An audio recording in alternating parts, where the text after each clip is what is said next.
There are lots of ways you can supply feed for your chickens.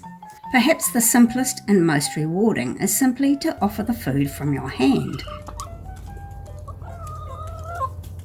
But I'm a great fan of Treadle or step-on feeders.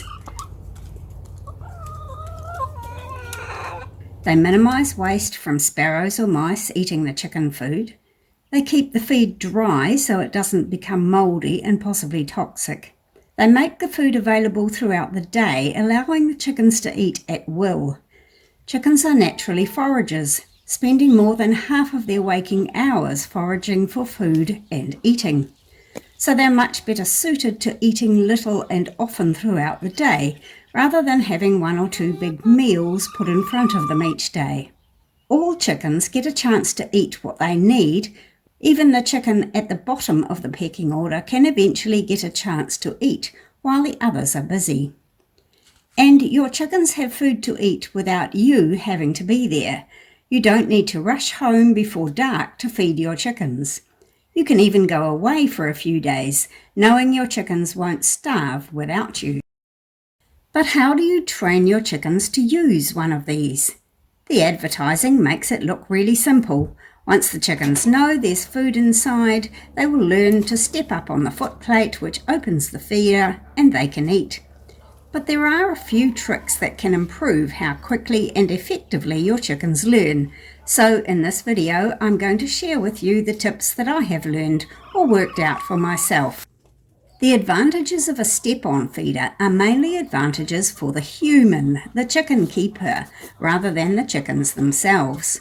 I think it's worth appreciating that it's rather unnatural for chickens to eat from a Treadle step-on feeder. Chickens naturally scratch about in the ground to find their food. You see this even in baby chicks who've never watched an adult do it. They have an inbuilt instinct to scratch and peck. Even when the food is in front of them in the feeder, you can see chickens scratch on the footplate before picking up the food. It's an unbreakable instinct. Most people will understand that the loud crash of the feeder lid could be frightening to the chickens.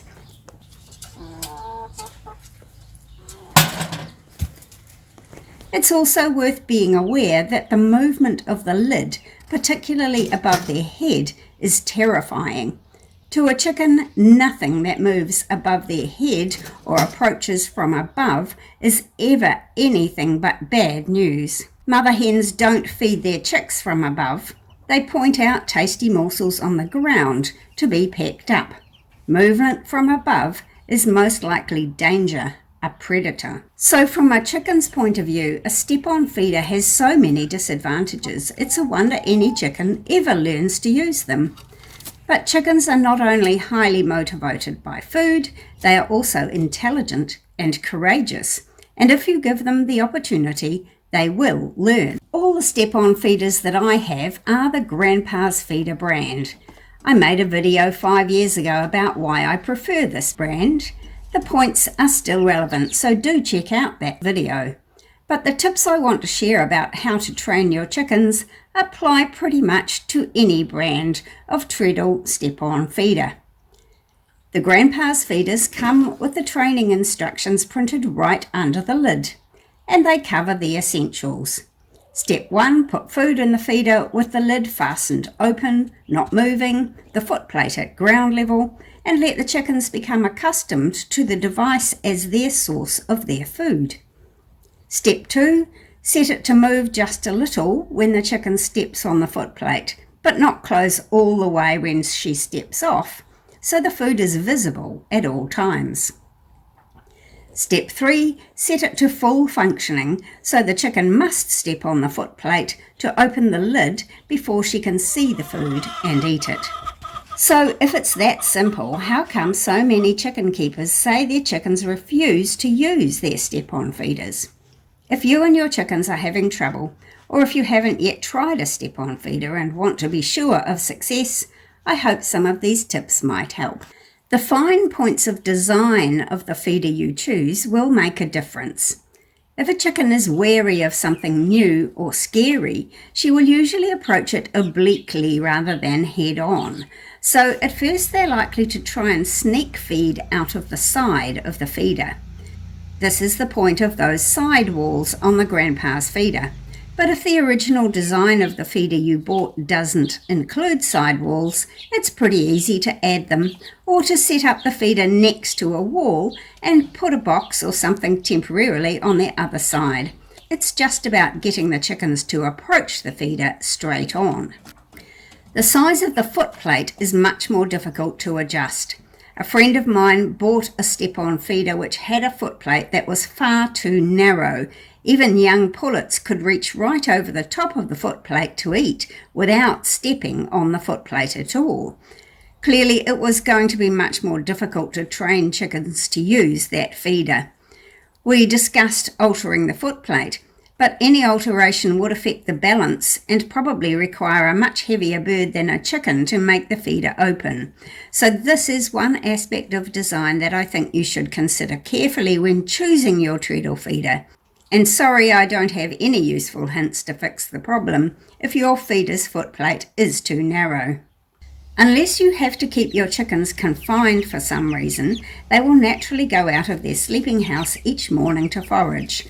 So set the feeder up outside their sleeping house, but somewhere sheltered so they don't get discouraged by having to learn to eat while exposed to the rain.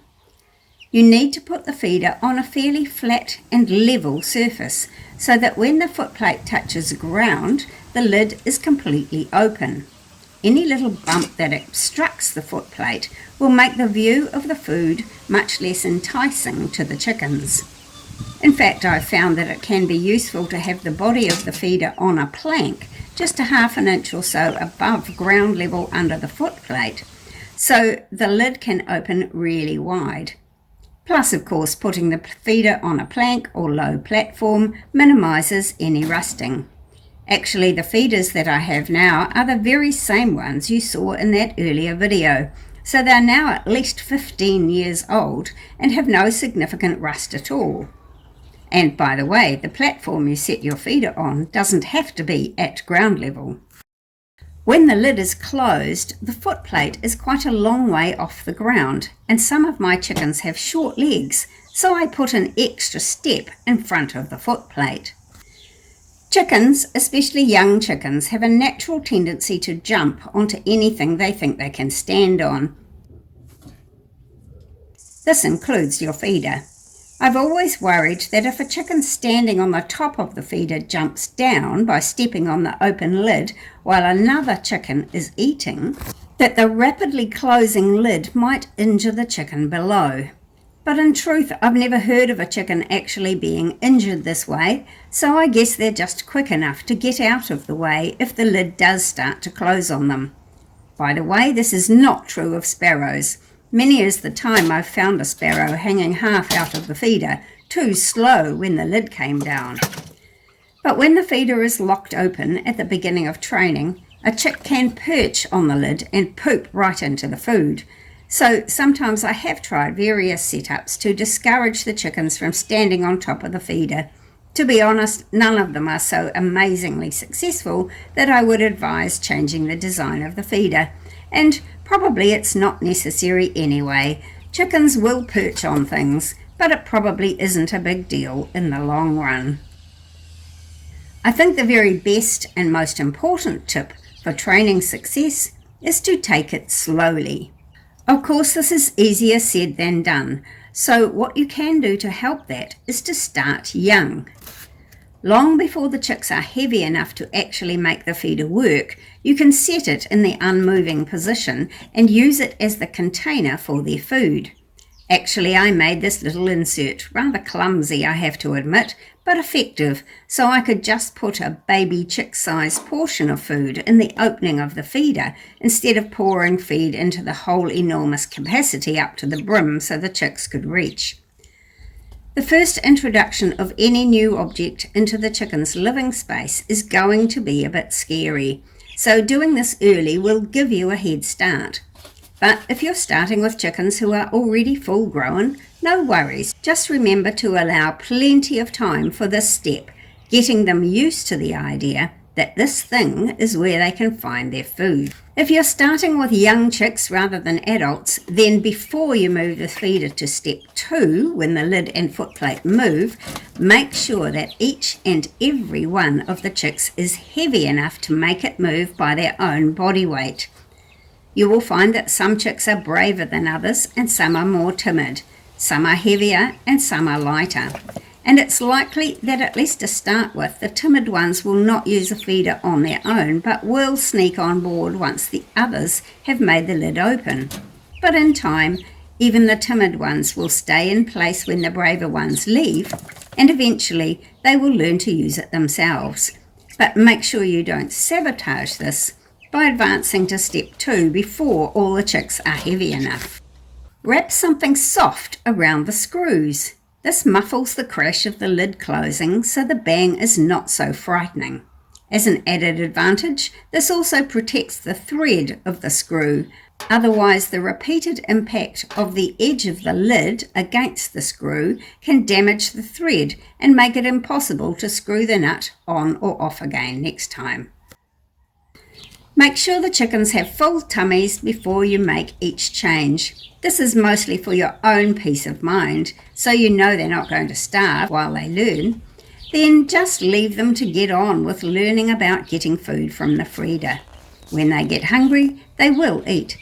Don't sabotage yourself by providing a second source of feed away from the feeder in case they starve. Try to limit treats during the training. Some people say that your chickens should have absolutely no other source of food during the training period, but I'm not that extreme. Hand feeding a couple of little treats is not going to disrupt their learning, but certainly don't give them so many treats that rather than learning how to use the feeder, they learn instead how to persuade you to feed them. In fact, I advised one friend to use his chickens' love of treats to get them used to the feeder.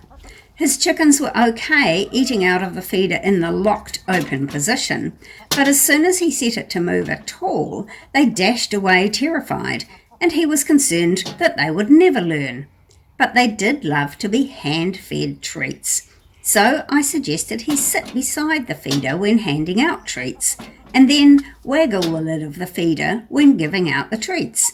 And eventually the chickens came to associate the lid movement with the treats, instead of being scared of it. By the way, the metal grid that comes with the Grandpa's feeder and some other brands is there to stop the chickens from flicking the feed onto the ground during feeding. From a human perspective, flicking food onto the ground seems wasteful, so I wondered why they do it. It turns out it's a natural avian behaviour. The chickens might be looking for the tastiest, best morsel of food available. Even in a pile of apparently identical seeds, some might be riper, heavier, fresher and more full of oil than others, or there might be a tasty insect treat hiding amongst the chicken pellets.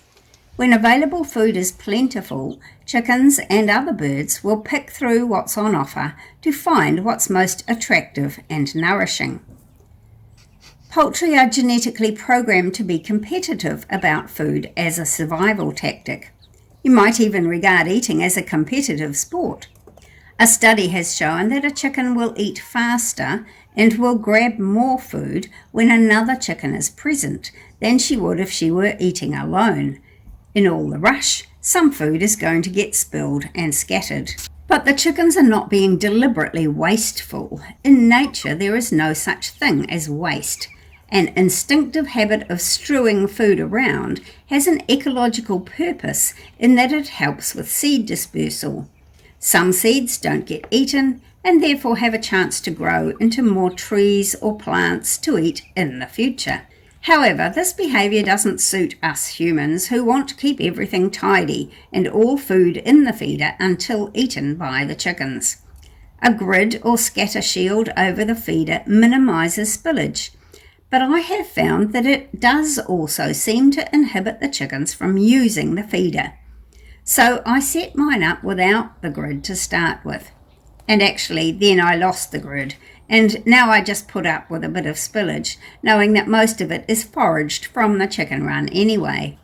But if you want to minimise spillage, and you probably should, then I suggest you remove the grid until the chickens are trained and then replace it. If your feeder didn't come with a grid, you can make something suitable from almost anything, including a small bit of chicken wire like is used here.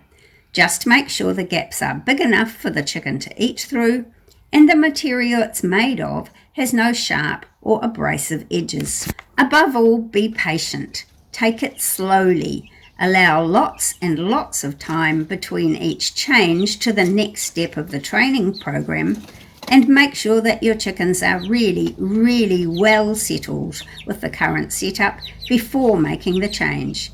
Take it slowly. Be patient. Give your chickens a chance to use their innate intelligence and courage to overcome their fears, and they will figure it out. What I haven't mentioned is the very best tip of all. Don't bother to teach your young chicks how to use the feeder. Let their mama hen do the teaching. Of course, this only works if you have a mama hen who herself is trained to a step-on feeder and she still has access to it while she is raising the chicks. I didn't have this luxury with my last batch of chicks, but it sure is cute. Thanks for watching. Bye for now. See you next time.